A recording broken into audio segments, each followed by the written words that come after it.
Wrestling Omakase brings you a full-course meal of all of Japanese wrestling, men's and women's.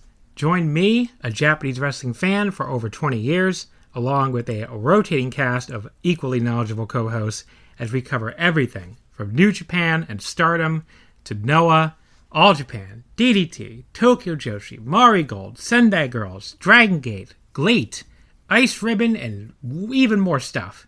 If you're a fan of Japanese wrestling and you want coverage of the entire scene in one podcast, check us out right here on the Voices of Wrestling Podcasting Network each and every week. Get us wherever you get podcasts today.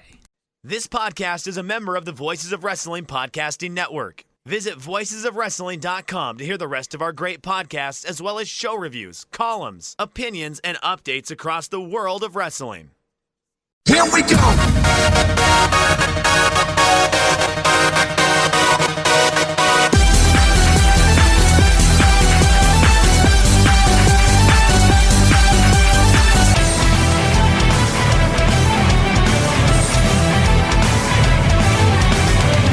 Kiss me like a love song.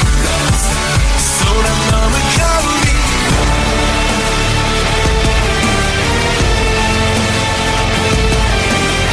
Whoa, whoa, kimi ga kata omoi. Koi ga hashiri dashita ra.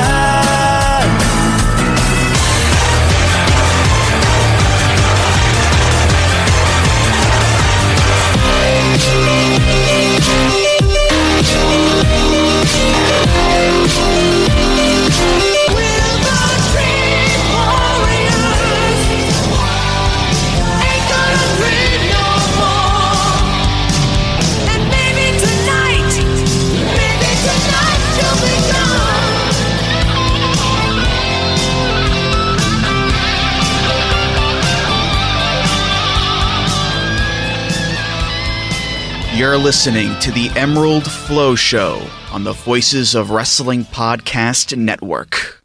Welcome to episode 101 of the Emerald FlowShow. We're a podcast on the Voices of Wrestling Podcast Network. You can follow us on X and on Blue Sky. Leave us a 5-star review on Apple Podcasts or any other podcasting app. And if you want to donate to the show, you can go to voicesofwrestling.com/donate to do that. And it's greatly appreciated. I'm Gerard, back with Paul. Paul, how are you doing? I'm doing fine. I just recorded an episode of Wrestling Omakase with John Carroll yesterday. So this is my second day in a row where I'm podcasting. Okay. I literally just clocked out of work like 5 minutes ago, not going to lie. I literally clocked out of work and then ran over here. Well, since you were on another podcast, I mentioned this last time, but I did record my episode with Alan on the Pro Wrestling Paradise, which is available on the PW Torch podcast network, and we talked for about Katsuhiko Nakajima for 2 hours, and it was a lot of fun. And we went over his whole career and a lot of missed possibilities. And I reiterated my my belief that I wish he would come back to All Japan. Although I did say I think him popping up in 0-1 is the second best option right now, at least given the current state of wrestling in Japan. Yeah, no. I mean, I'm curious what he's going to do. I mean, did you see that Bushi was also sniffing around 0-1 as well? Oh, yes, that's right. Yes. But do you really think that's just going to be Bushi and Ryusei? There's no way that Nato's going to work a 0-1. No. Yeah, no. I don't think Naito's going to work. I don't think Naito's going to get up and get out to Shinkiba first ring. I don't think there's any chance that. Do you think they'll have someone in that mask that's supposed to be Naito but not actually? And you think they're gonna put they do the Ryusei thing again where he's under the mask? Yeah. And they're oh, is it Naito that's coming to Shinkiba? It's no, it's not. It's Ryusei. Yeah, that's interesting. But again, I can't fault 0-1 for having using Ryusei and Bushi actually at all. No.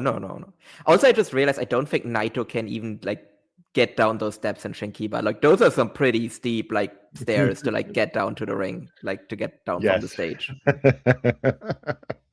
In other news of older washed-up wrestlers popping up in strange places, Shima, it looks like he's heading up Osaka Pro.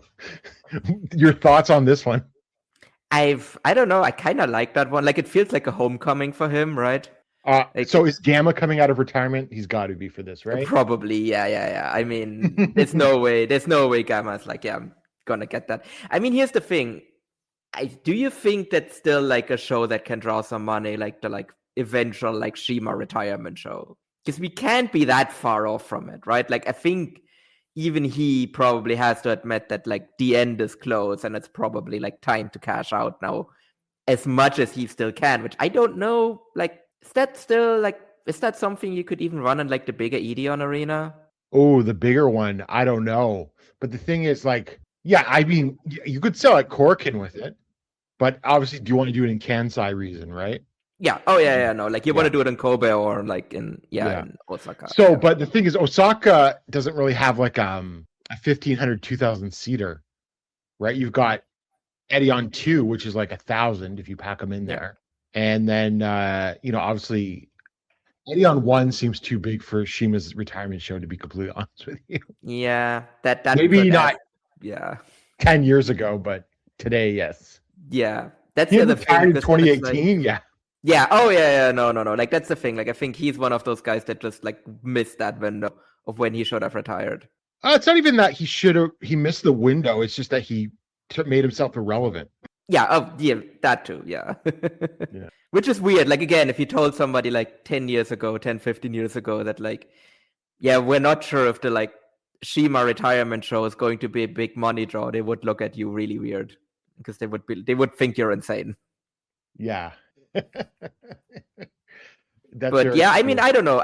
But like him and Osaka Pro, like I think that's the other promotion that is like, you know what, in terms of like the promotions that are doing really well right now in Japan, it seems to be like all of the like, like secondary to like tertiary row like promotion, like Osaka Pro, 01, Kyushu Pro, that are all like kind of just quietly chugging along and doing pretty well.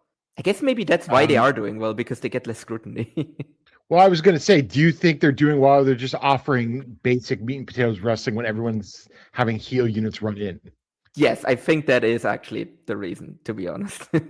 Like, I don't even know if Kyushu Pro even has heels. Like, they kind of have some people that lean heelish, but I don't think they really have out-and-out heels. I certainly think, though, I think 01, from what I've seen, and I've seen most of it, but not all of it, it's good, solid meat and potatoes wrestling with the whole story of Hayabusa and Junya, who they seem to be really willing to actually make a main eventer, which didn't feel like necessarily the case in the last 01 version of 01. No. But it seems like that's going there now. I mean, I also feel like Junya has improved as well. Sure. I don't think like they didn't really try with him like last time around, but it's also like I don't think he really felt like he was ready for that at that point, because like he's not a charisma machine now, but it was pretty dire like 2-3 years ago. And like now I think he's always been a good wrestler, but like I think now he's at least like figured out how to do like project somewhat like credibly as like a main event guy. Mm-hmm. Is there anything else you watched, or shall we just... Oh, Paul, I forgot. Sorry. Mm-hmm. You're going to Carrot this weekend. Yes, yeah, I'm going to Carrot this weekend. Leaving in 2 days. What's going on in Oberhausen?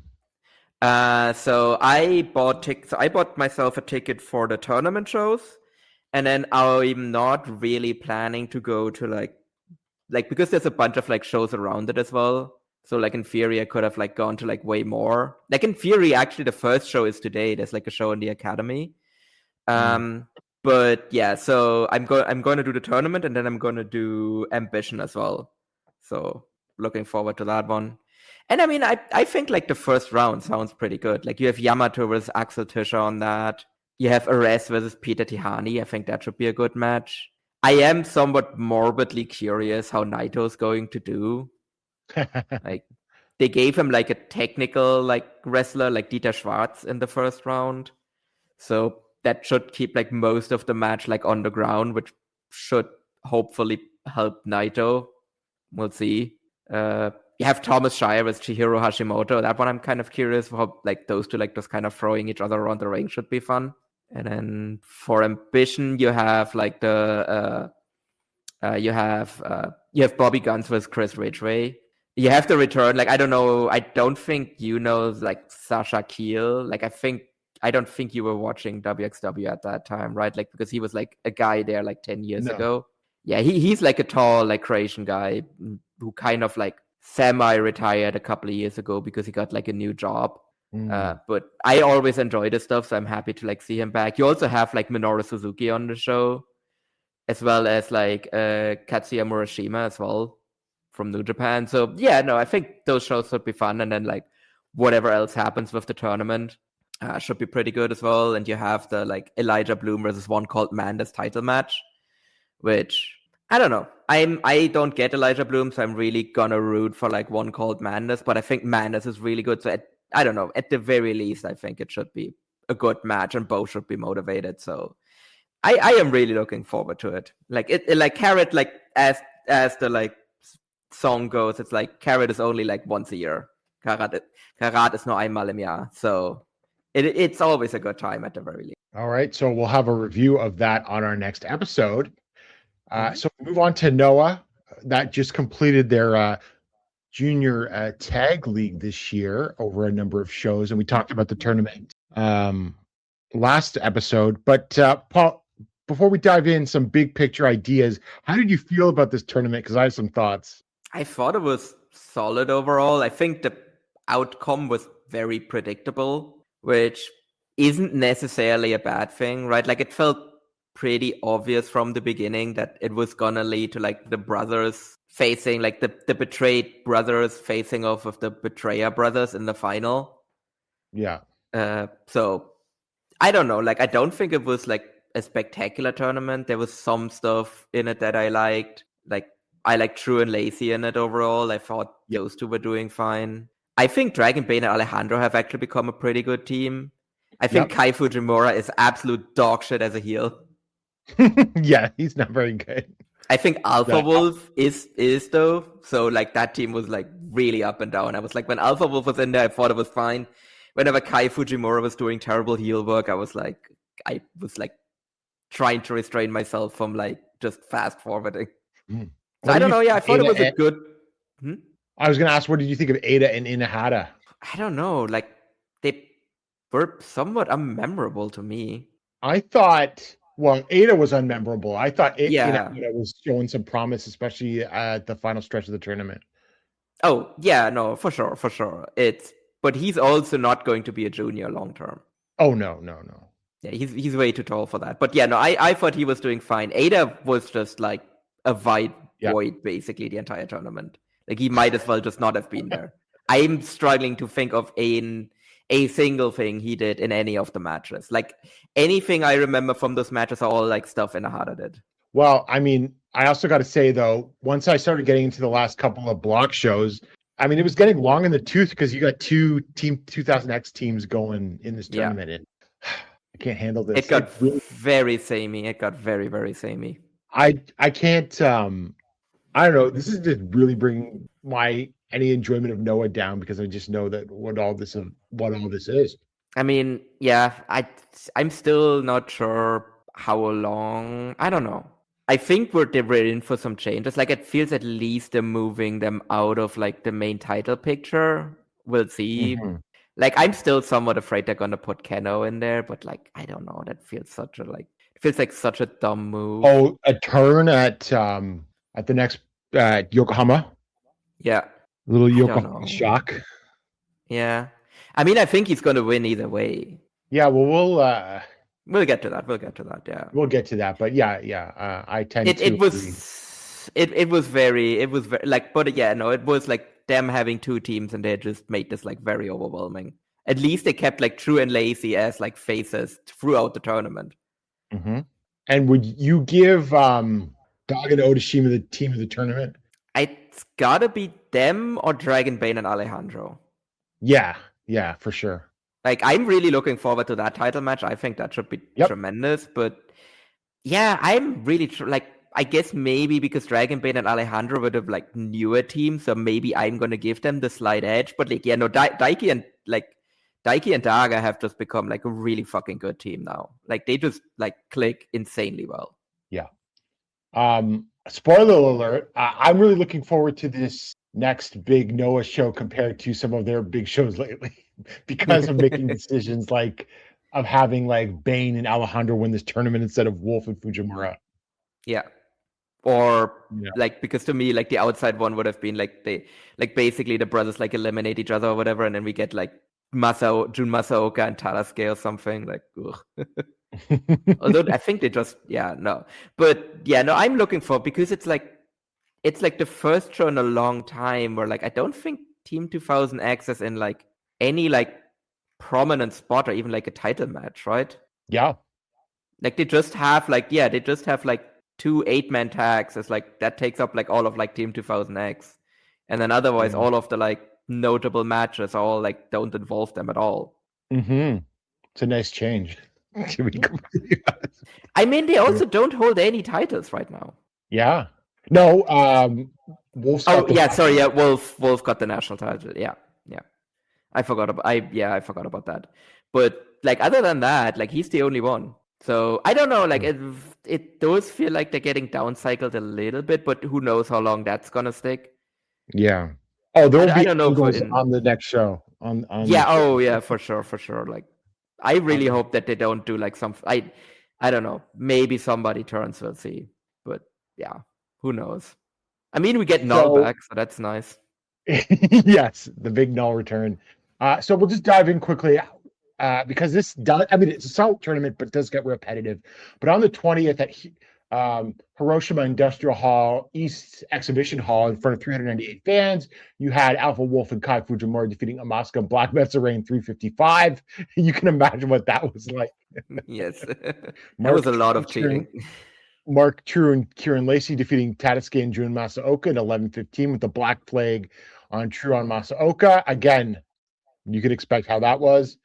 Dragon Bane and Alejandro defeated Eita and Katsumi Inahara in 10:13 with the zero gravity from Alejandro on Inahara. I actually thought that this was a nice little solid match. But Eita is completely like just the mysterious, like I don't remember him and anything like that. I mean, we're very firmly back into Eita does not give a single shit territory. Yeah. And then because if he did, they could have been like a sleeper team of the tournament, no question, right? Oh yeah. That's kind of what I had them packed as, and then Eita was just like, I'm just not gonna. I'm gonna show up physically, but not mentally. Yeah. Atsushi Katoge and Hiroki defeated Daga Daiki Otoshima in 12:34 with the inside cradle from Hiroki on Daga. An upset there, at least with Hiroki pinning Daga, and I actually thought this was a nice little match. Mm-hmm. I mean, I do think it was necessary, right, to like so that loss in Tokte. I just can't. I'm just gonna call him Daga and Daiki. I can't remember how this is like what they're called. It's too close to Los Ingobernables. Yes, that's the problem. These guys do filler defense on some small show against these guys, I bet. Yeah. Oh, I can definitely see that. I don't know if I would say Alejandro and Dragon Bane have a chance at least. But like Daga and Daiki are so good. Just give him a long run. Like you really want to establish Daiki. Well, I guess we'll get to this now, but like Alejandro and Bane don't need to win the titles because they vanquished their evil brothers already. That's the story. True. You know what? You're right. Yeah. Let's just keep it on Daga and Daiki. Their run is too good. Just keep it on them. Yeah. And then you can do like Yokohama Radiant Hall show, like main evented with like the rematch of this match. Yeah. So and then on the 21st at Sendai Sun Arena, the Sub Arena, that's a mouthful. And that was in front of 377 fans. I would just like to add that I did enjoy Masa Kitamita beating up Yuro Koya Naga and winning with the Stranglehold Gamma. Yeah, I mean that was fun. That was like a little bit of like the old Masa Kitamiya. Yeah. It's fun when the rookies are in against the guys like that. So to start off in the junior tag league, we had Mark True and Kieran Lacey defeating Eita and Katsumi Inahara in 8:32 with the Black Flag from Lacey and Inahara. Again, I really liked generally Inahara showing as this tournament went on, but again, it's not particularly memorable, A, because it's short, and B, because Eita didn't really do anything. Yeah. And then in the next one was Dragon Bane and Alejandro defeating Asuka and Black Mesa Ray in 9:05 with the Twister Bane from Bane on Menso Ray. And Paul, I got to say, I think Amatsuka and Menso Ray did perform better than you might think they would because, yeah, they started off as the joke as the tournament started. But then, like, they sort of got serious towards the end of this tournament. Yeah. Like, I think you definitely saw that, like, especially, like, on the final show where they didn't have like, a league match anymore. Mm-hmm. But, like, that one was basically just, like, Black Manta Ray, like, wrestling, like, the entire match, like, seriously, more or less. Yeah. Which, again, he's really good at. Like, I would just remind people that, like, no, he is a really good wrestler and he's given a chance to do that. Even though he had, like, the worst feud of last year. Oh God! I mean, yes. I mean, he's not gonna win. Like, you know what? Regardless of what happens, he's not gonna win worst feud this year because that will go to Gaja Dokuro versus Sai Patra because that feud is awful. You don't think Aaron Wolf versus House of Torture is worthy of that worst feud? I mean, at least in that feud, you have a very clear person you can cheer for, which is Aaron Wolf, which does not exist in that feud, in the Sai Patra Gaja Dokuro feud. Dragon Gate just expects you to be like, these guys are both heels, but you're supposed to cheer for Sai Patra, despite the fact that you have no reason to do so.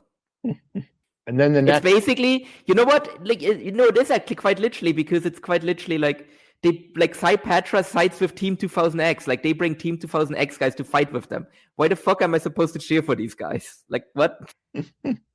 Yeah, weren't Team 2000X on the... they were on the Dragon Gate show. Yeah. Wow. And they won.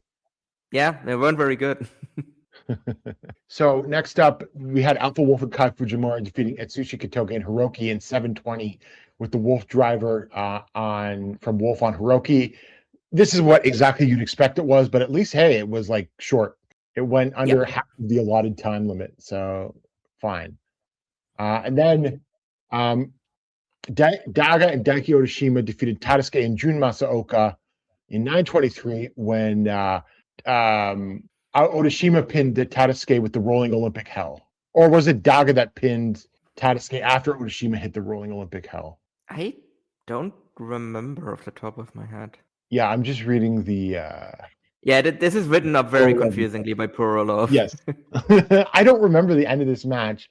But I did think that this was actually one of the better Team 2000X outings in this tournament because Otashima is just such a great babyface. It just sold his ass off on this. Yeah. And then on the 22nd, we had the Grand Messe Kumamoto D Hall in front of 540 fans. Also, again, Koyanagi getting beat up by the older wrestlers. That Ozawa match was kind of fun, I have to say. That actually, I will agree. Although, is Ozawa even that much older? I'm trying to think. Like, I think that isn't Yuto was the one that was a bit older than the others, right? I don't remember quite yet. He might be. One of them I think they're only 1 year apart. But yeah, he's technically older. He's definitely more experienced. Yeah, he's 25 years old. And Ozawa's got to be... Ozawa's like 27. He's 29. Okay, he's a bit older. Yeah, he's older. He's turning 30 this year. Wow. Okay, definitely. Okay, Gerard, we need to like get him on the like 30. I mean, he's probably going to make it anyway, but we need to get him on the 30 under 30 list. This is his last shot. He started kind of old. Yeah.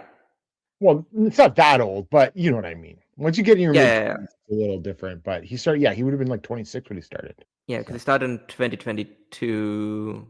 Right, he's only 1 year younger than Yuma Aoyagi, who has been around forever. Yeah. Yeah. Well, he's not around now. No, but it's not around now. Yeah, where the fuck? Like, wasn't his suspension only supposed to last? Okay, we'll get to that later, I guess. But like, wasn't his suspension only until like mid-February? Like, we're like 2 weeks after that now. He's nowhere to be seen. Maybe he's in big trouble. Bigger trouble than we think. I don't know. So when we get into tag league matches, we had Mark True and Kieran Lacey defeating Atsushi Katoge and Hiroki in 10 minutes. The black flag from True on Hiroki. Again, solid match. Mm-hmm. And then we had Alpha Wolf and Kai Fujimura defeating Eita and Katsumi Inahara in 541 with a death hanger from Fujimura on Inahara, which was the old Golazo. Nothing. It was nothing. And then Tadasuke and Jun Masaoka defeated Dragon Bane and Alejandro in 909 with the Tadasuke Crash 2 from Tadasuke on Alejandro, which kind of made sense that the other team, 2000X team, would beat Bane and Alejandro in all of this. And again, it was like what you think it was. And then Daga Daiki Odashima defeated Asuka and Black Mensa Ray in 1203 with the cradle from Daga on Mensa Ray. And that was a lot of fun. I thought this was really good. Yeah, Mensa Ray and Asuka are stepping up. Yeah, no, like this again was like Black Mensa Ray just being like, no, like you can literally feel it, but like throughout the tournament, it's like, no, wait, I'm actually a serious wrestler. Like as he kept on losing more matches, he got more and more serious, basically. And he was like, no, wait, I'm not a loser. Like I can do more than just comedy. I can actually win matches. And you could like see the desperation, like basically build up. And then I thought that was actually one of the best like things they did in the tournament, where they like slowly built that up, basically. And then we go to the last block day at Acros Fukuoka Event Hall in front of 559 fans. For the tag league, we had Eita and Katsumi Inahara with scoring the upset over Atsushi Kotoge and Hiroki in 8-11 when Inahara pinned Hiroki. And Paul, what I loved about this is that they actually had someone lose when they did the I'm going to pin you directly after already trying to pin you again to tire you out. But Inahara did pin on Hiroki. And I was like, yeah, that's great. That's a great one.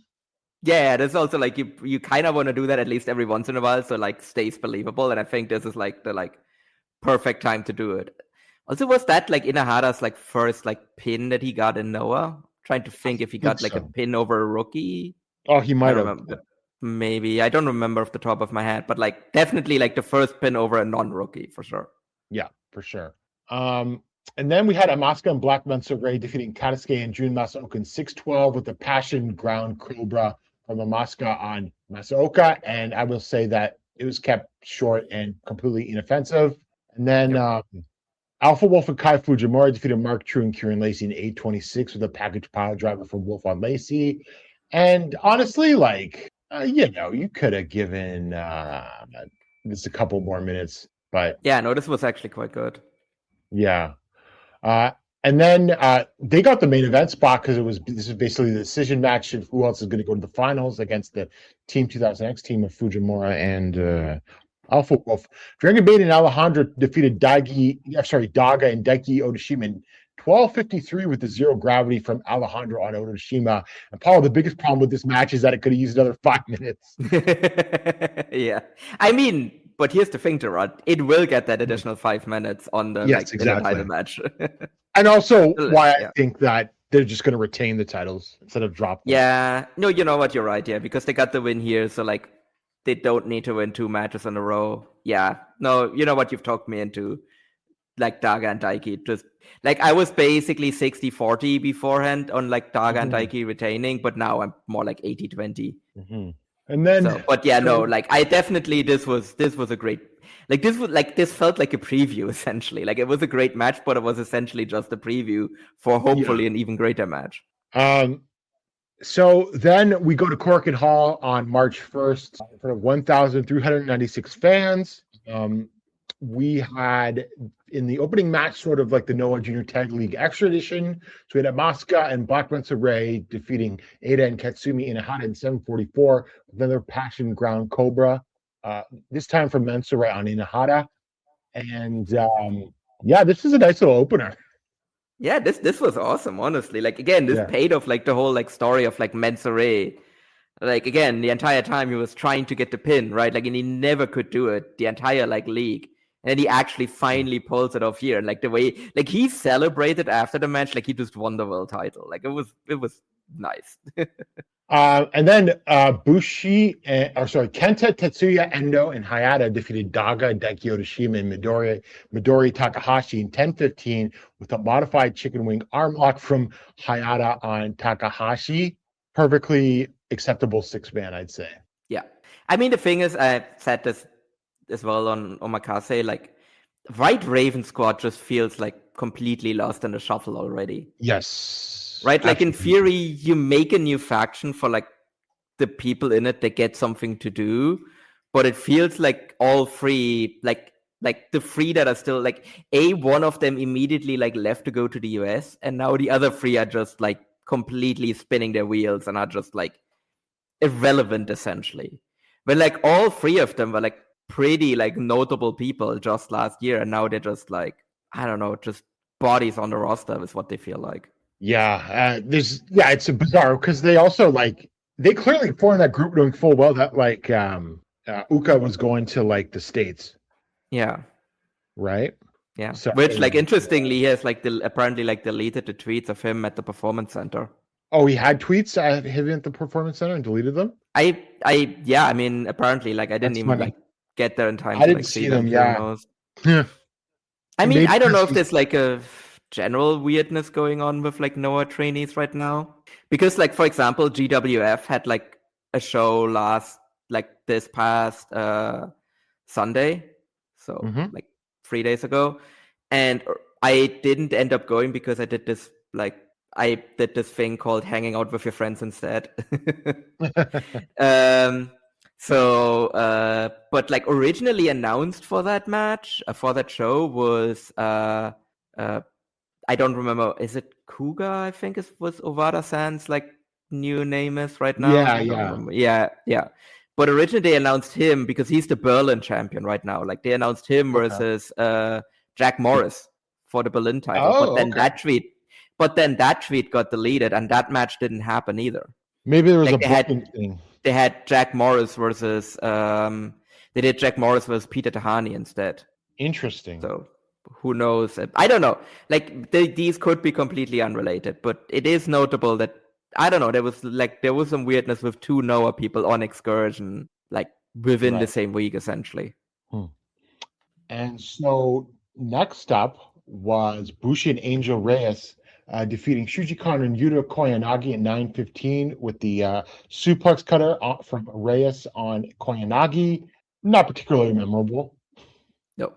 I think so. I mean, I will say Angel Reyes looked nervous, but I think he got better as the match went along. Yeah. And then Ozawa, Masa Kitamiya, Tadasuke, and Jun Masaoka defeated Tsushi Katoge, Mohamed Yone, Hiroki, and Hajime Ohara in 10:33 with the swan dive style moonsault press from Ozawa on Ohara. This was just obviously just to give Ozawa some heat going into it. Do you think that Ozawa's spinning his wheels at all?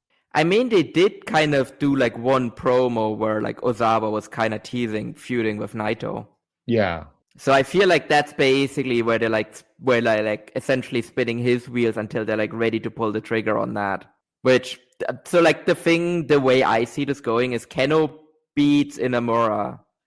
And then because it's Keno, he's gonna like more or less immediately maybe like one title defense, maybe a 0 title defense, we'll see. Like he's gonna then lose the title to Naito. Yeah. And then I think they're probably pretty quickly going to Ozawa versus Naito.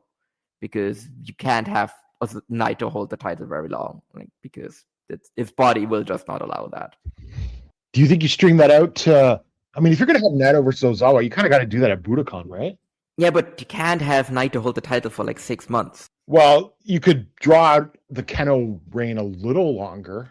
Yeah, I mean they should. Like I would be all in favor of a lengthy Keno reign. Does Naito sit out the N1 then? I mean, from a drawing perspective, he shouldn't, but like, I don't think he can do the N1. Like, I just don't think his body is able to. So, yeah. I mean, that's the thing. Like, if he's champion, you can at least have like the whole argument where he's like, oh, like, because that happens every once in a while in other promotions as well, where like the champion is like, oh, I'm going to set out this tournament because I'm the champion and I want to see like who challenges me. So like, yeah, I could see that where they might go for that. Yeah, we'll see. And then the All Rebellion final triangle three-way match. Galeno defeated Kaito Kiyomiya and Harutoki in 7:46 with a Wagner driver on Harutoki.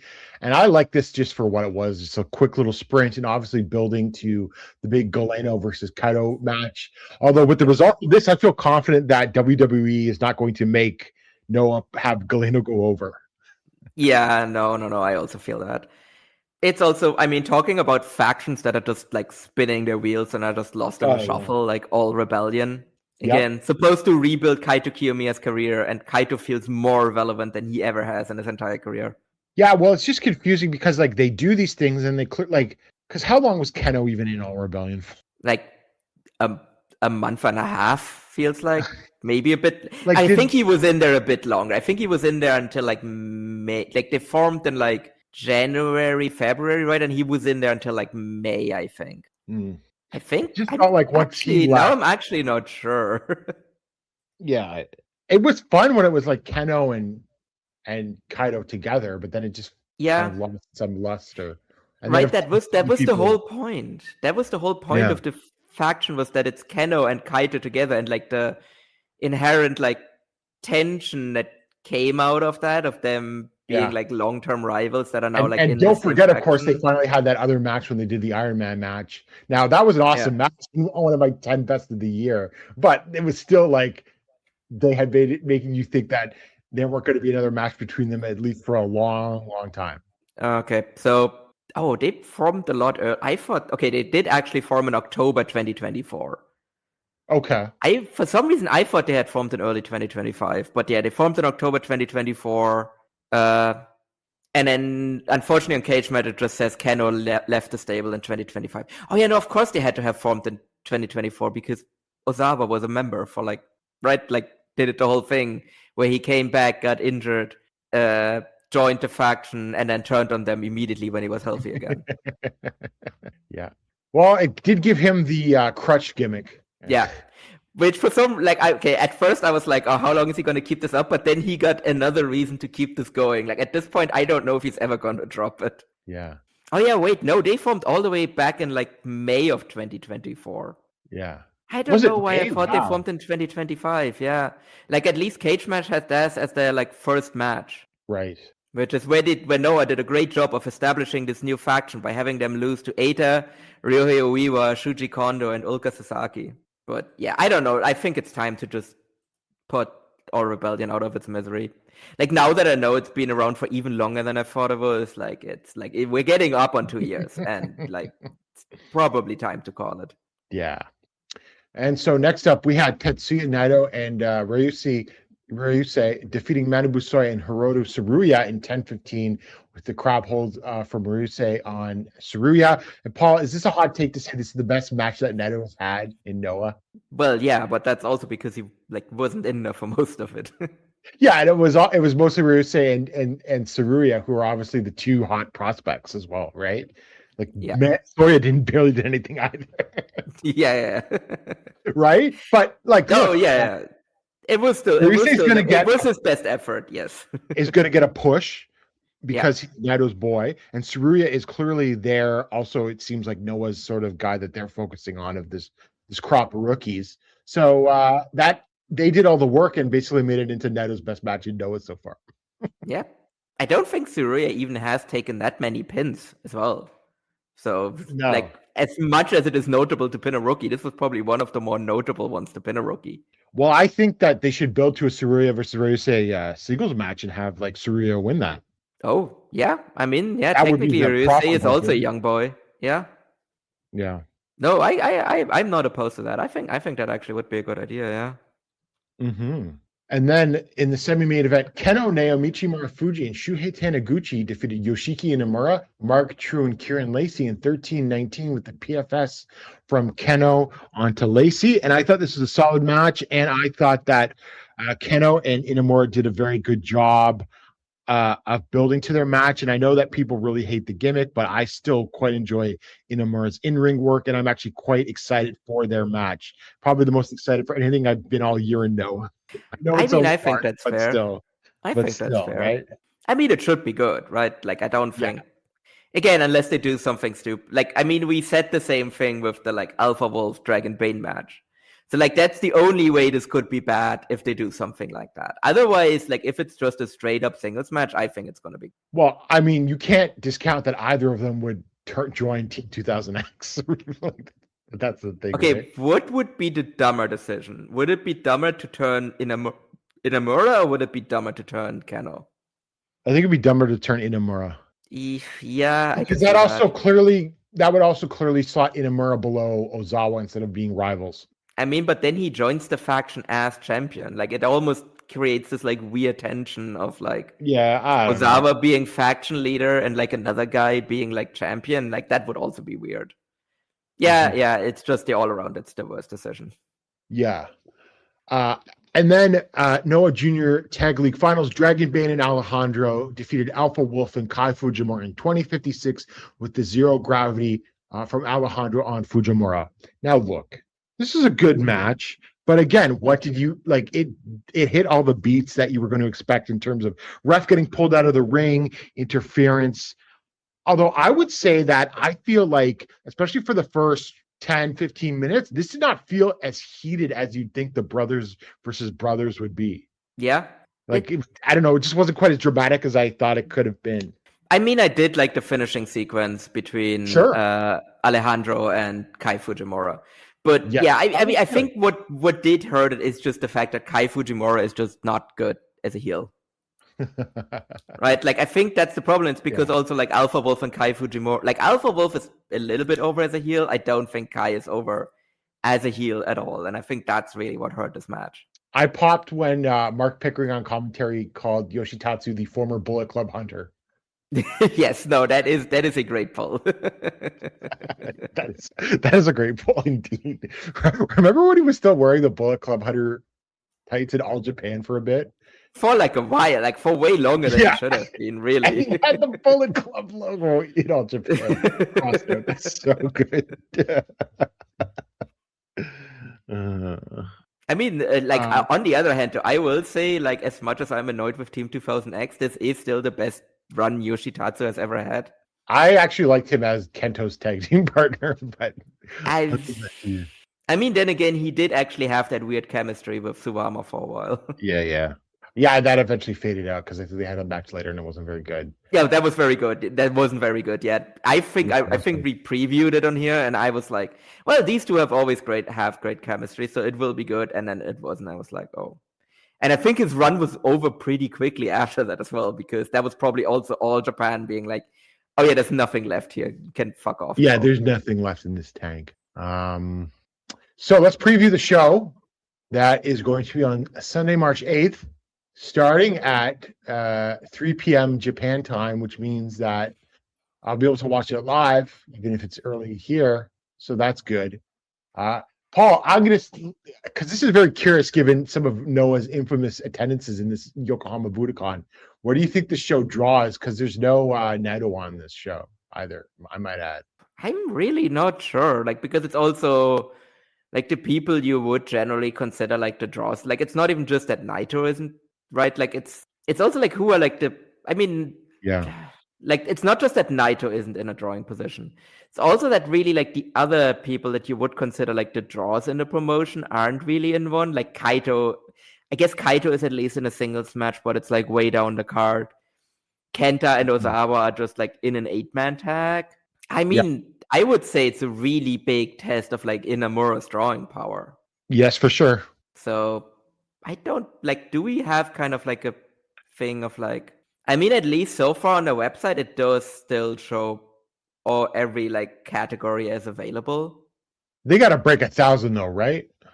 Yeah, no. They do have to at least break that. Okay, let me just really quickly check what E Plus is saying. If there's like, if the website maybe is just kind of showing it as like not that well yet. So maybe if I actually go to like the thing.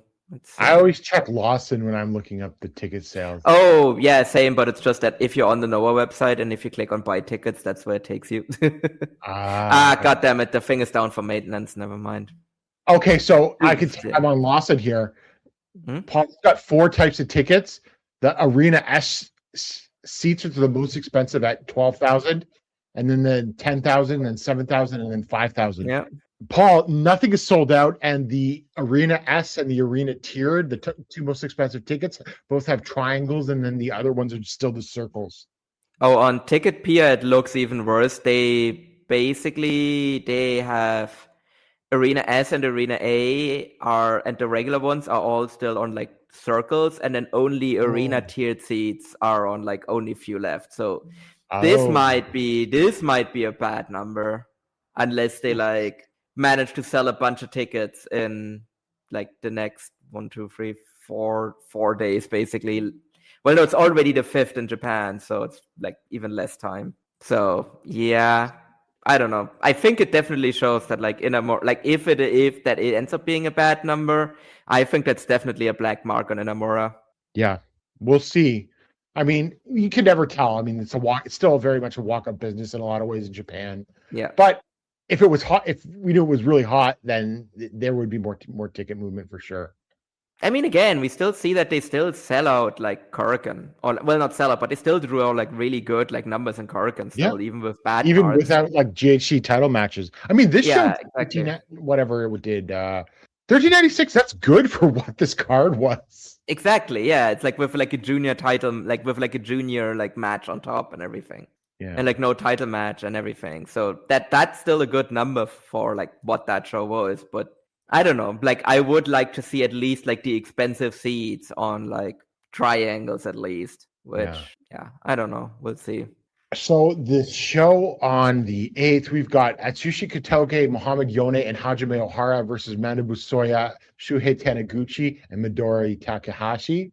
And then the 8-man tag match was Alpha Wolf, Kai Fujimura, Tadasuke, and Jun Masaoka versus Ada, Kieran Lacey, Black Mensaray, and Katsumi Inahara. And then Naomichi Marufuji and Hiroyo Saruya versus Angel Reyes and Ryusei.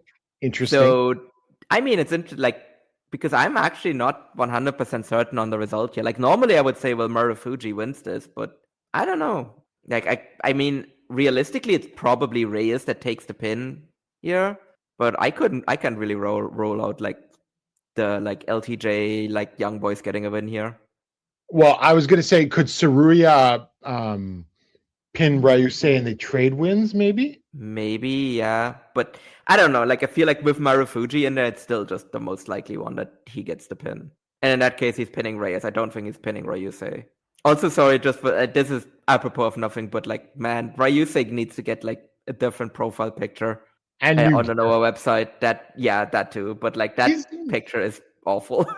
I think he's got potential for in his work. He just has not a very good look. Look right now, no.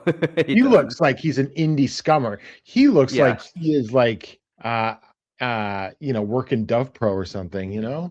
Wait, he's from Mexico? Ryusei? Yeah. Is he? I mean, at least it says on the Noah website that he's that he's from Mexico City. Oh, right, because he's Zambito's son. Oh, okay. Right. And of course, Yasuda's brother. Yeah. Just that sort of thing with the better look. And then it's crazy because Reyes is only like 20 years old. Yeah, he's super young. Yeah, quite. I think he's turning 21 this year. Yeah, we'll see what that or. Marufuji, how long do you think what percentage of the match do you think he's tagged in for? 20%? 15%? I mean, I think he definitely will beat the shit out of Reyes. I'd say he's like, I think 20-30, I think 20 to 30% I think is a good guess. Then an 8-man tag team match. Kenta, Tetsuya Endo, Hayata, and Yuto Koyanagi versus Ozawa, Masa Kitamiya, Takashi Sugera, and the returning Null. So I think Null's pinning Koyanagi. Yes, I have that feeling too. That's you gotta Null's back. You gotta give him a win, build him up for some momentum. I unironically like Null. I just think that as someone of his size, he moves pretty well. I mean, obviously there's things he needs to work on, but he's also trained by Dustin Rhodes, so I can't like dismiss him, right? Because he's got that probably amazing training. Yes. No. Like I think there's potential there. For sure. He should watch Talos tapes. Yeah. Oh, kind of. Yeah, actually. Well, I mean, it's kind of Talos. Like, what if Talos could do like a fucking dive over the top rope? Yeah, exactly. I mean, Talos dives, but they're much more, I don't know, restrained. Yeah, he doesn't do tope suicidas. Yeah, exactly. And then sort of the farewell match for Galeno, Kaito Kiyomiya versus Galeno, and it's confident that WWE is not going to make him win. Yeah, I think he's just gonna go out on his back here. Happy retirement to him. Happy retirement to him. Well, it's funny because on commentary on the Corkin show, like Fulton and Pickering were saying like, oh, Galeno and his brother will be back because they love Japan so much. We'll see about that. Yeah, we'll see. I mean, I could see them come back eventually. I just don't think it's but I don't know. Yeah. And then for the GHC Junior Heavyweight Tag Team titles, we got Daga and Daiki Otoshima versus Dragon Bane and Alejandro, which has to be probably my second most anticipated match on the show. And frankly, it could, if they wanted to, it might be able to steal the show. I could definitely see that happen. Like if they go like insane, then like, yeah, I can definitely see that being the match of the show. And then for the GHC Junior Heavyweight Championship, we got Amaska versus Mark True, which, you know what? Good. I like that. Give the guy the chance. Nice. Could be a nice little match. I mean, Amaska is great and can carry him to this sort of thing. So I have no problem with this at all. Mm-hmm. Is this one the most likely one where there's a turn? Or somebody joining Team 2000X? Oh, like Lacey and True, or they split up like True and one of them joins? I don't think they're gonna split them up, but I could see them basically turn. Like, I was kind of happy that they weren't in Team 2000X, but I don't know. I can't rule it out that they're joining. Yeah, just any match could, like, we should just have chances of a turn in joining Team 2000X in this match. We know a match that doesn't have anyone in Team 2000X in it. It is what it is. And then, of course, the main event, Keno versus Yoshiki Inamura for the GHC title, heavyweight title. I'm looking forward to it, and it could be awesome if they just let them do their thing. Or for all we know, Ozawa's going to like come to ringside at some point, you know? Yeah. Did you click on the learn more button on the Noah website under this match? Yeah. Because if not, do you want me to read out what it says there? Yeah, read it out, Paul. This championship match is the fulfillment of the champion's long-cherished wish.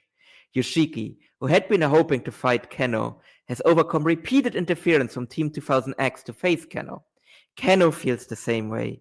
He has overcome repeated attempts to steal his challenge right to face Keno and is ready for this match. Enjoy the pure mutual love of Noah Pro Wrestling to the fullest. Well, I mean, I want to enjoy the pure mutual love of Noah Pro Wrestling to its fullest, but are they going to give it to us? Hopefully. I feel like better. I feel like they're kind of teasing like this is just going to be a straight slobber knocker type match, right? Yeah.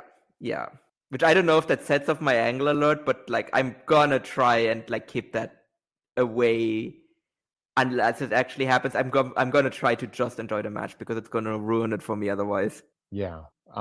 So we'll see how that is. So the kind of a lot of questions going into the show in terms of attendance and like, are they going to do something stupid to screw up the very good looking some of the very good looking matches on the show? So we turn over to All Japan Pro Wrestling for Excite Series on February 23rd at Ota City General Gymnasium in front of 2,237 fans. And Paul, that's actually a pretty good number, given how many times we've had Kento versus Jun Saito over the last like year or so, right? Yeah. I mean, that's definitely not a fresh match in the slightest. Are Rene, Abe, and Talos adding to this attendance, do you think? No. Okay. Suwama, maybe. I don't think the other three were. No, I don't think so at this point. So we start off with Ryuki Honda defeating Hokuto Mori in 8:28 with the final event. Paul, this was a good opener. Just straight wrestling. No BS. And it was a lot of fun. I definitely did raise my like feeling that like Omori might be on the way out. Yeah. He just just gets pinned in the opener on the show. It's just like, I don't know. Like people are leaving as fact. Like we talked about this already, but like, I don't know. I definitely didn't make me think any less that he's leaving. Mm-hmm. I was like, are they going to do it? There was no angle on the show where Yuma Aoyagi comes out and they require two more members to join the champion carnival or anything like that. I should add, because I had said that was possible, although they rarely change these lineups as a storyline or anything like that in these tournaments.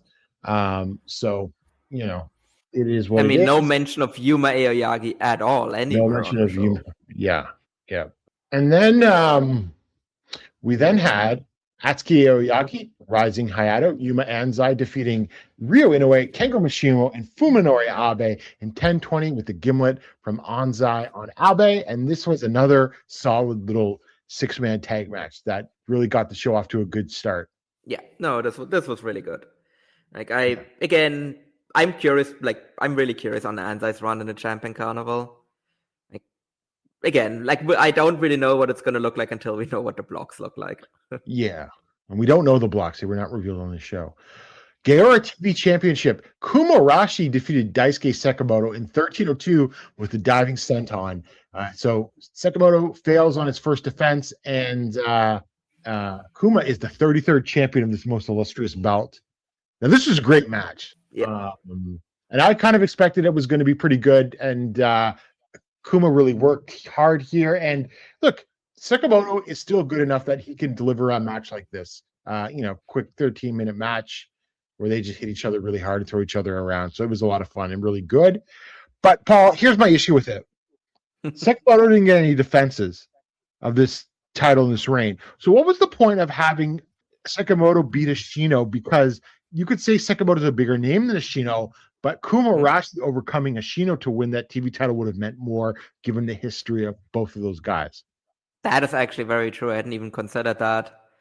I guess maybe it's to like, if Ashino wasn't going to be in a Champion Carnival, it would have been weirder to leave him out as champion. Right. It's like the only reason I can see that. But no, that actually would have been a way better story. Would have been, Kuma Arashi overcoming like Shotaro Ashino, like his former tag team partner, like his former like stable leader for like they debuted against like each other. They have again, like they have years of history against each other. So that would have been a way better story. I did like the match though. I love that dueling like torture export. That was I'd argue that was the best spot on the entire show. Excuse me, Paul, this is Japan. They're Argentine backbreakers. That is true, yeah. They were, yes, you're right. They were dueling Argentine backbreakers. So, I mean, that's a good sign for Kuma. We'll talk about some more later.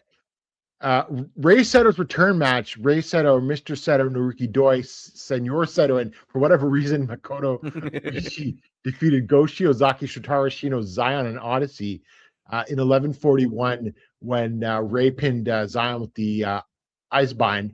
Now, Paul, I just think that this makes, like, obviously Rei is a upper mid-carder basically, but this does make Havoc look a little weak by losing to the rest of these guys, though. Yeah, also the guy, like, traditionally with like guys losing their return match in Japan as well. Yeah, so they don't do that anymore. That's a lot less common these days than that is true. That is true. Because I'm trying to think when like the last time that really happened was, but yeah, you might be right that that's kind of a thing they quietly dropped. Yeah. I mean, also curious that like Zion is the one that took the pin here. Well, they're clearly protecting Odyssey for reasons of probably the Champion Carnival. But that's the thing. There's one guy in that team that isn't in the Champion Carnival. Oh yes, of course. Like I don't know. Much as like, but like Well, dare I say that Zion and Rei might be in the same block? Oh yeah, so that Zion will get his win back. Yeah, I think that makes sense. Yeah. Next up in the Zenichi Junior Tag Festival Round 1, Dan Tamura and Hikaru Sato defeated Kota Sekafuda and Toshiyuki Sakuda in 15:48 with the cross-arm breaker from Sato and Sakuda. And Paul, it's just funny because nobody liked this match. No. Because it's so funny because they brought out the barbed wire boards, but then Sato gets the win with just an arm breaker, cross-arm breaker, and everything like that. It's a shame because I like Sekafuda, and Sakuda is technically a good wrestler, but they decided just to death match it up in the hottest new deathmatch promotion, Die, instead of having a good wrestling match. So that Sekafuda isn't even a deathmatch guy. No, he's not. But yeah, again, like it was so weird that they did that, and it didn't really factor into the match really at all. Yeah, it was a fucking weird ass match. I don't get what they were trying to do. Yeah, yeah. For all we know, Sato came up with this idea because he could be weird. Yeah, this felt like very much like a thing Sato came up with. Yeah.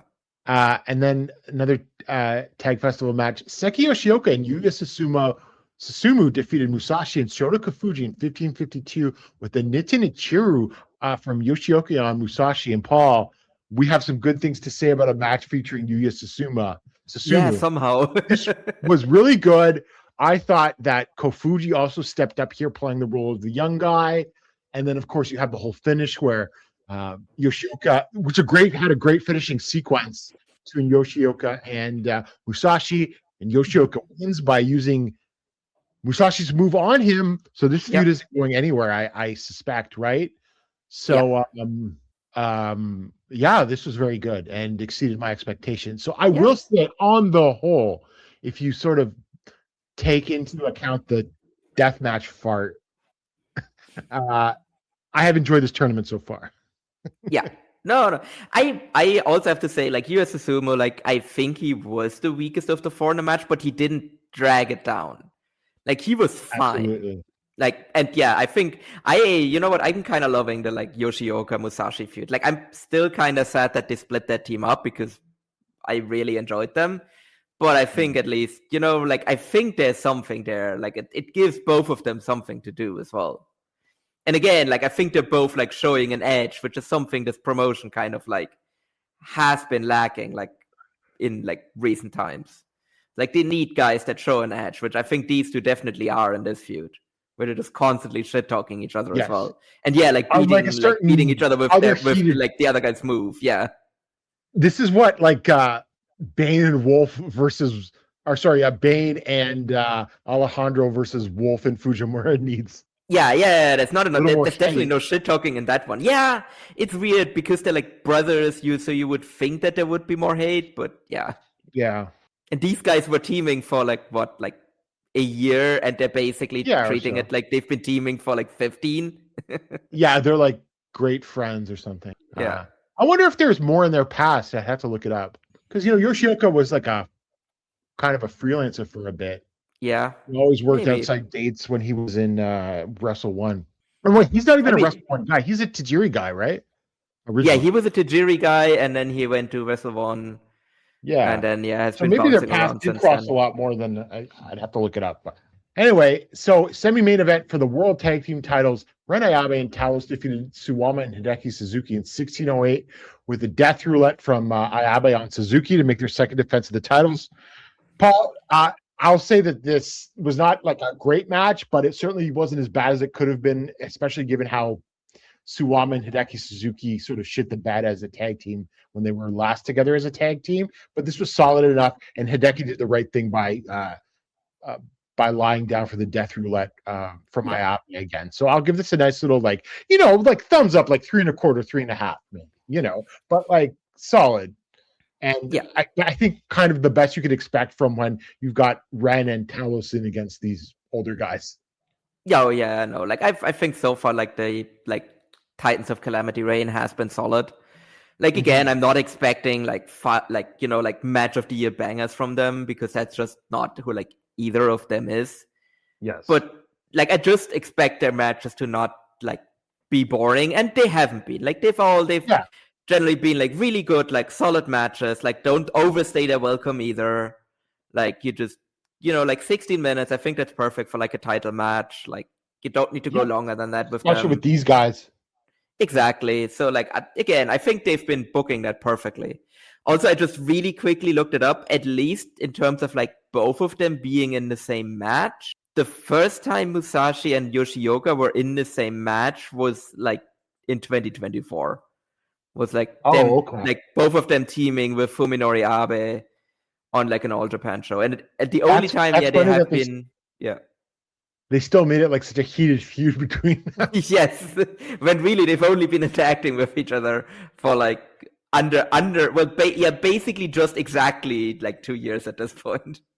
And then after the match, Ray came out, and what do you think of that? Going right to what everyone was expecting was going to happen. I thought they would hold off until after the carnival. Like, I mean, I kind of get it, but I don't know. I thought we could have gotten at least like one more like title defense for the Titans, but so you're like on the like totally like They're good. The Saitos are winning. I mean, like, you don't think they're winning? I think it's Well, like, look, I might as think well just go right back to the Saitos. no. Here's what I think: Titans win because this is going to main event Cork and Hall. Yeah. Have a rematch in July when they usually go to Sendai, and that's where the Saitos win.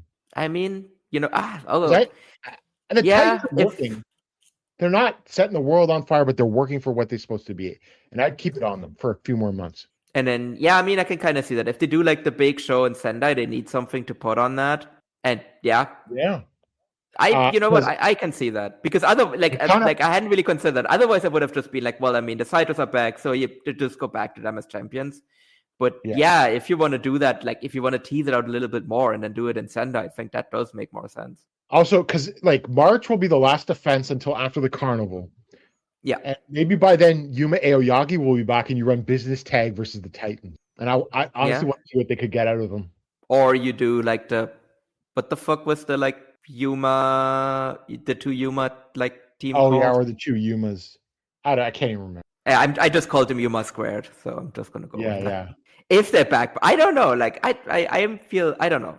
I don't really have a good feeling of what the fuck is going on with Yuma Aoyagi right now. Like, are we sure he is actually coming back? Who really cares? No,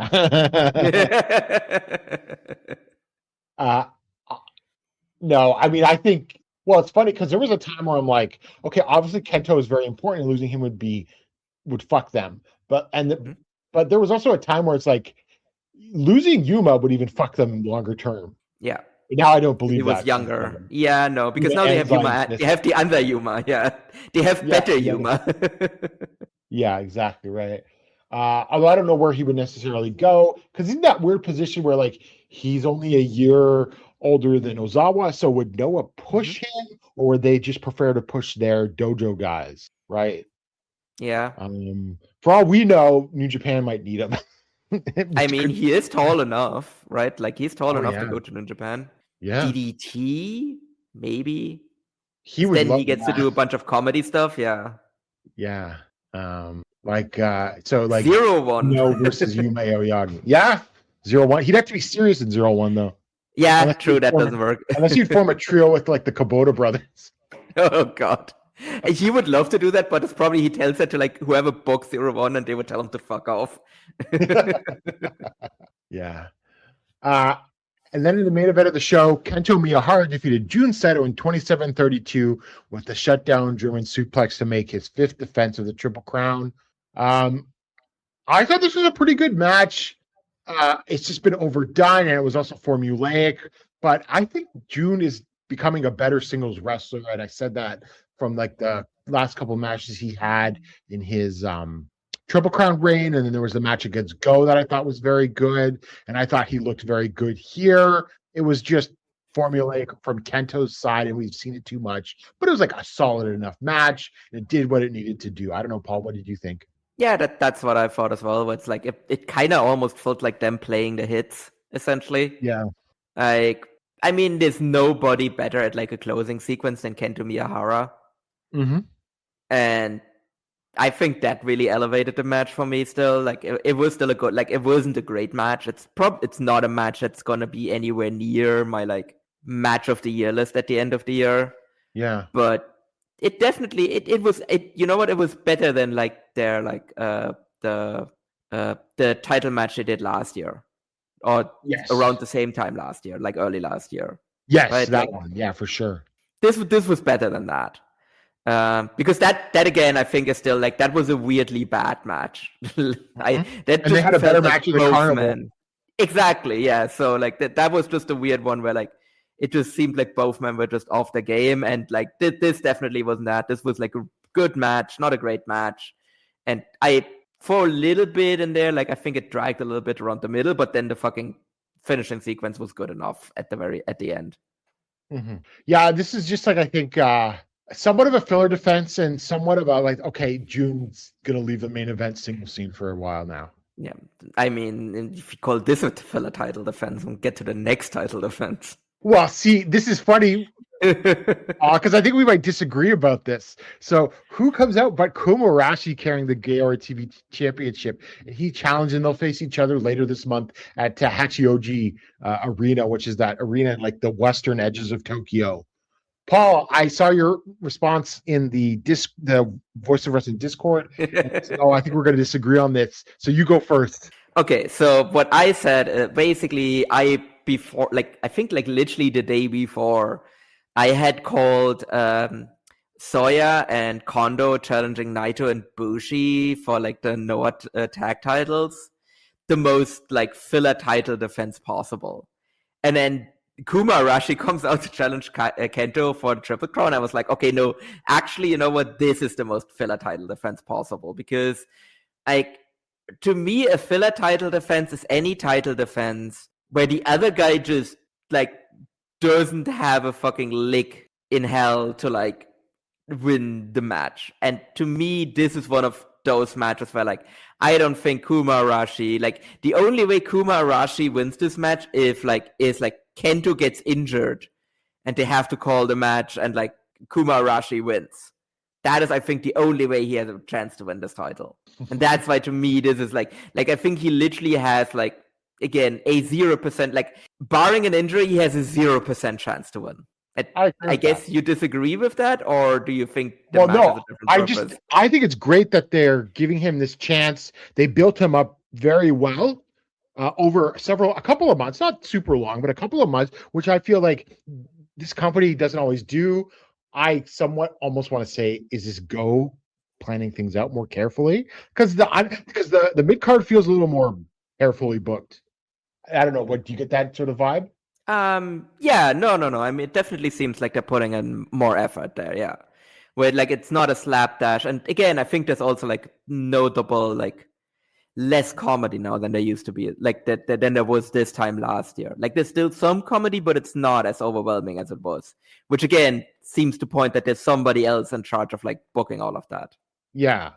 So whoever booked Kuma Arashi did a great job in getting and elevating him, because like, oh, he's getting more and more singles wins and everything like that. And okay, well, he won the title, and I was like, well, I wasn't shocked that he beat Sakamoto. I kind of expected Sakamoto to retain, to be completely honest with you, but I was not like as shocked as I was when he came out to challenge Kento, to be completely honest. So I think it's good that they're just going and getting new guys in there in that main event. That's what they desperately need. So I will take it. Kuma's been working hard. Kento is Kento. I think they're going to have a great match. I mean, again, it feels weird that I have to be the one that like put some water on like a Kuma Arashi match, because generally I'm like his like biggest defender. But we'll see. Like I like him, but I've just never seen him as a guy that should be like in the like, you know, like Triple Crown like sphere basically. Like I was like, oh no, that's perfect for him to like win the Gaora TV title. I think that's like a great idea. That's exactly what he should be doing. I just don't know if like Triple Crown feels just a step too high for him. I mean, maybe he will like deliver in the match. I'm just not sure if that's really like where he should be, essentially. I'd also assume on that show, or on the Corkin show, we get the Champion Carnival blocks and everything like that. I mean, kind of, because like, when else are we going to get them? Yeah, exactly. So let's go to previews, because we got a show in All Japan for this Sunday, March 8th. And this is going to be the final New Age Chronicles with the Z final show. I think it's all sold out, actually, which is good. Well, I think it's only Shikyu, but still it's good. So your first match, we have Dan Tamura and Nobuhiko Kimura versus Ryo Inoue and Gaia Hawks, who is now partnerless since Jun Matsuoka right off the Team 2000X. I'm still baffled that they signed Masaoka instead of Gaia Hawks. I just think Gaia Hawks is just the better guy between them, but I don't know. Second match, we've got Hokuto Omori versus Jiro Shinbashi. Yeah, I mean, interesting to like see a Jiro match outside of like Dragon Gate, which I don't think he's done before. But Hokuto, after having a nice outing against Honda's, back to form. Okay, Gerard, if he loses to Jiro Shinbashi, will you admit that he's probably leaving the promotion? Okay, I'll do that. I feel like that is like a safe bet on your end, but still, like, I think that is just such a like 100% side if he literally loses to like the fucking like comedy drama from Dragon Gate. Yeah. Then the third match for a three-way match, we have Seigo Tachibana versus Shota Kafuji versus Odyssey, and he's going to stack them, obviously. Yeah. Yeah, that's what that is all about. Fourth match, special tag match, 20 minutes. Ren Ayabe and Talos versus Mochizuki Jr. and Kazuma Kimura. I mean, hey, but again, like, I hope Mochizuki Jr. just, goes through here because he's doing fuck all in Dragon Gate. Yeah. Well, I mean, I want them to win the Tag Festival. The whole tournament. Yeah. And then the main event, this is basically the six-man tag match of all the big New Age Chronicles guys that they have. Rising Hayato, Rei Saito, and Ryuki Honda versus Atsuki Aoyagi, Jun Saito, and Yuma Anzai. So that should be a good main event. And then we have on March 15th at Corkett Hall in the early slot, that starts 11:30 a.m. Tokyo time, singles match, Shota Kofuji versus Mazada. Now, Paul, do you think that Kofuji's still in his young boy jobber stage, or can he beat Mazada? If he has chance of beating anybody, it's Masada, right? Yeah. Because it's not even... Okay, who actually would he be more likely to beat? Would it be Masada or completely, entirely unrelated wrestler Senior Saito? Actually, it would be Senior Saito. That's the thing, right? Like, I feel like he has a better chance of beating Senior Saito than Masada. That's true, yes. So we'll see about that then. And then this is not in order. This is just listed on the site. So Triple Crown preliminary six-man tag match. Kento Miyahara, Ryuki Honda, and Yuma Anzai versus Kumo Arashi, Daisuke Sekimoto, and Seigo Tachibana. That could be a banger.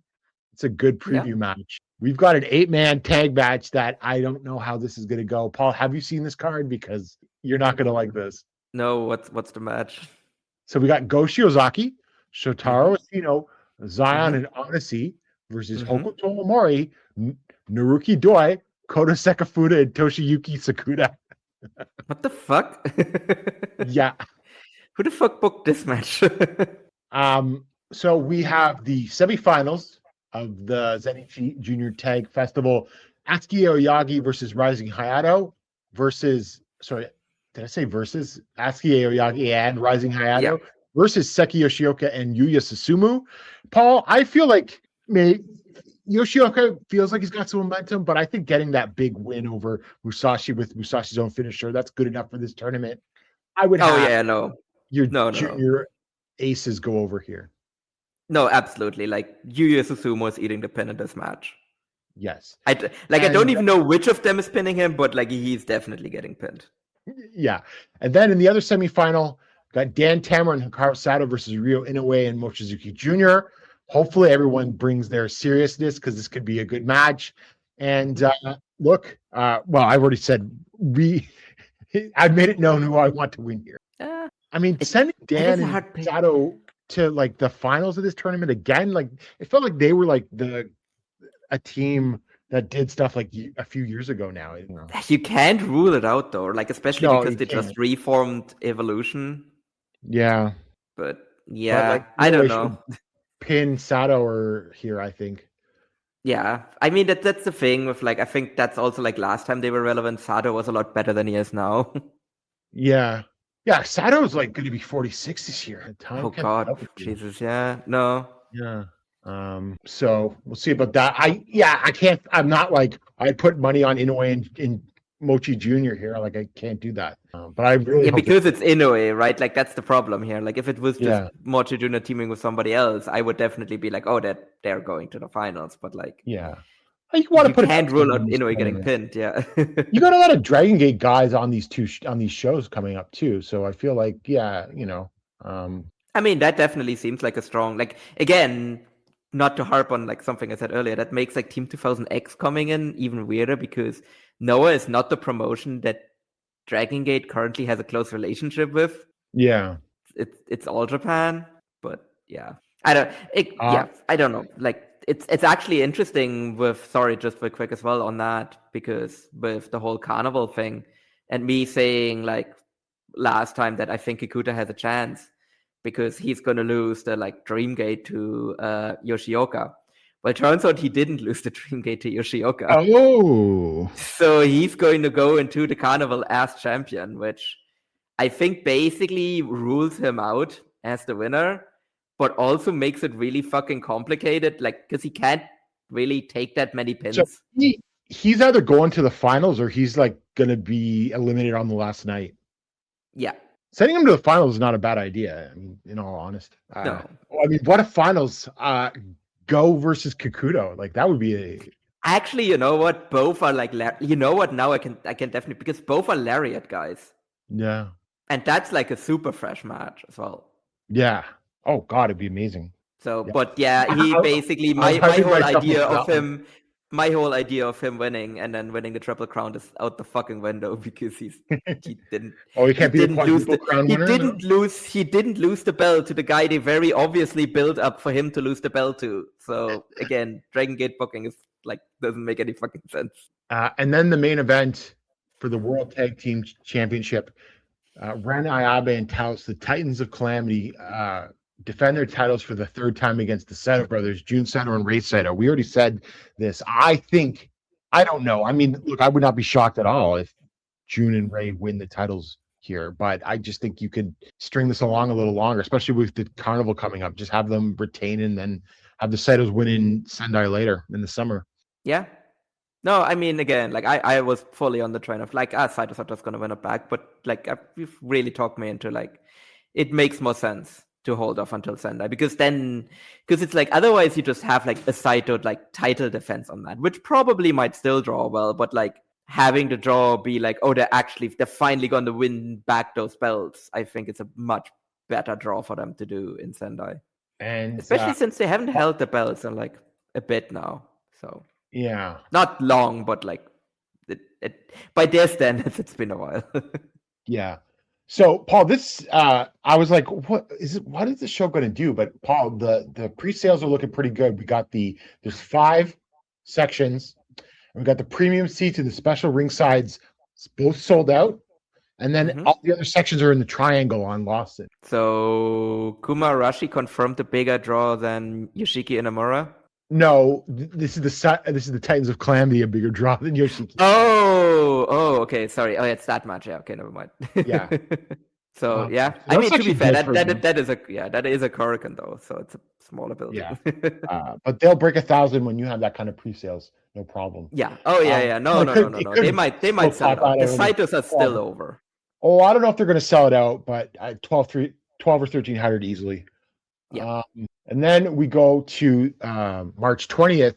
And I was also concerned because this is the bigger show technically with the Triple Crown, so I wasn't going to sure if that was going to cannibalize it, even though it's way, way, way on the other edge of Tokyo. So we only have 4 matches, announced for this show.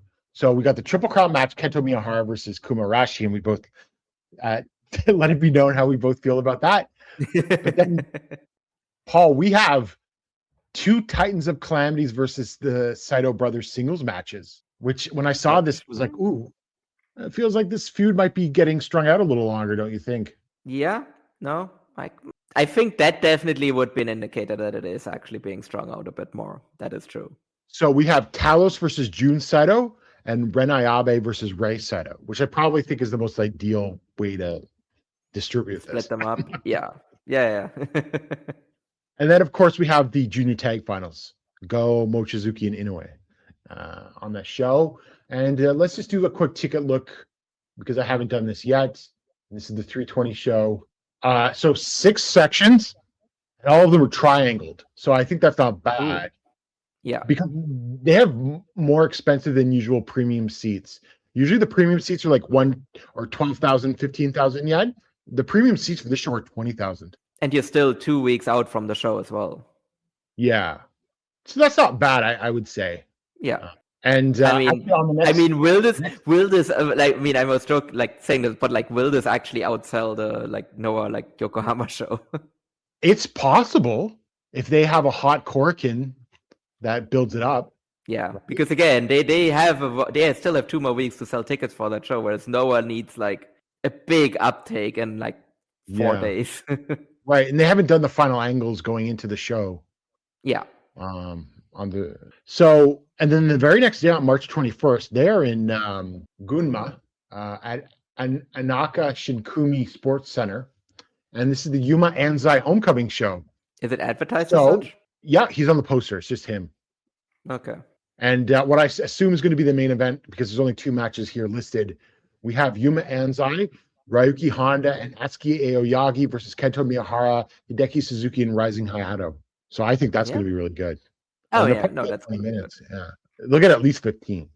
And Saito Brothers versus Havoc, which could also mean that Go and Shotaro Ashino or Zion and Odyssey are going to challenge them next, too, as well. You never know. If the Saitos win the tag titles. Yeah. So Jun Saito, Rei Saito, and Senior Saito, and Makoto Oishi, because maybe Naruki Doi is on a Dragon Gate show that day, versus Go, Shotaro Ashino, Zion, and Odyssey. And that's all that's been announced for that Gunma show. But, I mean, the main event of that show, I think, will be pretty good. Yeah. Right? Yeah. Oh, and I'm looking at the ticket sales for the Gunma show, and it looks like 6 sections. The top 4 are X'd out, and then the bleachers, nosebleeds are triangled. So Anzai's a draw in Gunma. Yeah. I mean, also notable that like Atsuki and like Rising Hayato are on like opposite sides. Like that would indicate to me that like they're not winning the tournament. Mm-hmm. Right? Like, because like I would assume whoever wins is also going to win the belts. Yeah, well, we don't know when that's going to happen, though. That's true, yeah. But then, I don't know, like, at the very latest, I would say, like, they're, like, opener of the carnival. Yeah. That's, like, the latest I would put on that. Well, but then again, do you think it could be in Dragon Gate, though, because it's going to be father versus son, possibly? That's true as well. When is the big, like, when is the cage match show? Let me double check on that actually real quick. I mean, the thing is, like, the next big Dragon Gate show is not until the 26th, though, of April. Oh, okay. I don't know if they have a Korakuen before that. Probably they have a Korakuen before that. But, like, the whole, like, you know, like, cage match, like, show and everything, that's on the 26th of April. Mm-hmm. Which, wait a minute, isn't that in, like, doesn't that yeah, wait a minute, because we had that problem last year where, like, Kikuta is in that match. Kikuta is in the cage match yet again. We had that problem last year where, like, remember where he basically turned heel halfway through the carnival? Oh, that's right. Yes, I forgot about that. So, like, that's the case this year again, where he's in that cage match yet again. So I don't know. Like, maybe there is a chance he'll get his head shaved. I think it's unlikely, but it's possible. Yeah. We'll see what happens again. More crazy booking with Dragon Gate booking that's affecting All Japan. Maybe we'll see. Yeah. And then, I mean, he will still be Dream Gate champion. Like, I don't think he has any title defenses before that. Yeah. Before the tournament starts. And so we're just on attendance or the ticket buying kick. First side of the carnival is moving well. The premium seats are sold out. There's a couple of triangles up already in some of the other sections. So I think that will do well because we're still over a month away from that. Which, honestly, that's a really good sign because historically that show has sold like shit. Yeah. Right? Like, weirdly, the like opening night of the carnival has not sold well for like years at this point. Like, because I remember people always freak out where it's like, because it's like when a lot of people pay attention to All Japan, it's like the opening night of the carnival. Yeah, I mean, for some reason they draw up that number. Could also be a case that the card is not spectacular when they finally announce it, and then no one else buys the tickets in advance. There's no walk up. Yeah, that might be the thing as well. Yeah, that could also happen. But it's very like they want to stack the good. They could probably do well if they can stack that person. I think. So that is it. I think that I am getting a little frustrated with Noah, but I am looking forward to Inamura versus Keno. And I am cautiously optimistic in All Japan's direction. I guess that's how I'd sum up my feelings on everything. Yeah, I mean, I definitely am enjoying like Kento's reign. So yeah, I think for me it very highly depends how the like carnival blocks For sure. shake out, because just looking at that roster, I don't know, like I think there is a way to get to 2 good blocks even with like the like lineup, but it could also very well be that they just stack 1 block and we get 1 really, really, really bad block. But yeah, let's see which way they go for that. All right, then. So we'll be back soon, probably to obviously talk about this big Noah show, and then we've got some All Japan stuff to tide us over. So things are moving again, and we can get to a fairly regular schedule of every other week, I think, for the next little while, because then we got these shows in March, and then of course the Champion Carnival starts. So there'll be plenty to talk about. So until then, enjoy all the wrestling out there. Bye. Hi, I'm Case Lowe, co-host of the Open the Voice Gate podcast. The one question I'm constantly asked when it comes to Dragon Gate is, how do I get into the promotion? Well, stop asking and start listening to the Open the Voice Gate podcast, released every Wednesday on the Voices of Wrestling Podcasting Network. For exclusive news and show reviews, look no further than the leader in Dragon Gate coverage, Open the Voice Gate.